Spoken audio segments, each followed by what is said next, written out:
அன்பானவர்களே, இன்றைய நாளில் ஆனந்தாவின் ஆனந்த சாரலில் நனைவோமா?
பழமையான முறைப்படி ஆயராக திருநிலைப்பாடு பெறவிருப்போரிடம் அவர் நம்பிக்கையை பேணவும் தம் கடமைகளை ஆற்றவும் தக்க மனநிலை கொண்டிருக்கிறாரா என்பது பற்றி மக்கள் முன்னிலையில் வினவ வேண்டும்.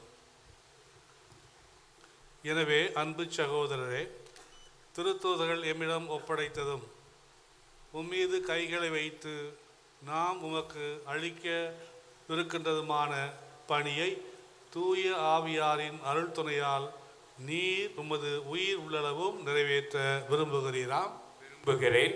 கிறிஸ்துவின் நற்செய்தியை உண்மையுடனும் உறுதியுடனும் போதிக்க நீர் விரும்புகிறேன்.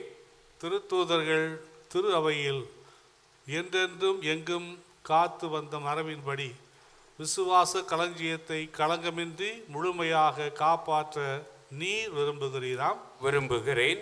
கிறிஸ்துவின் உடலாகிய திரு அவையை கட்டி எழுப்பவும் திருத்தூதரான புனித பேதுருவின் வழித்தோன்றலுடைய அதிகாரத்தின் கீழ் ஆயர்களின் பணி நிலையில் அத்திரு அவையுடன் ஒன்றித்திருக்கவும் நீர் விரும்புகிறேன். திருத்தூதரான புனித பேதுருவின் வழித்தோன்றலாகிய திருத்தந்தைக்கு உண்மையுடன் கீழ்ப்படிந்திருக்க நீர் விரும்புகிறேன்.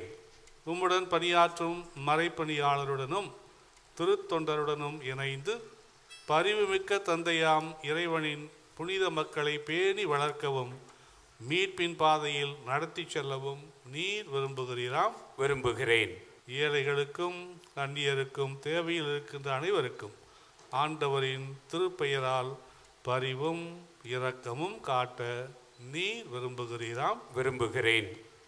புனித மக்களுக்கான இறைவனை இடைவிடாது மன்றாடவும் தலைமை குருவுக்குரிய பணி பொறுப்பினை பழிச்சொல்லுக்கு இடங்கொடாமல் நிறைவேற்றவும் நீர் விரும்புகிறீராம்.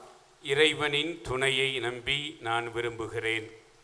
இந்த நற்செயலை உம்மிடம் தொடங்கிய கடவுளே அதனை நிறைவுறச் செய்வாராக.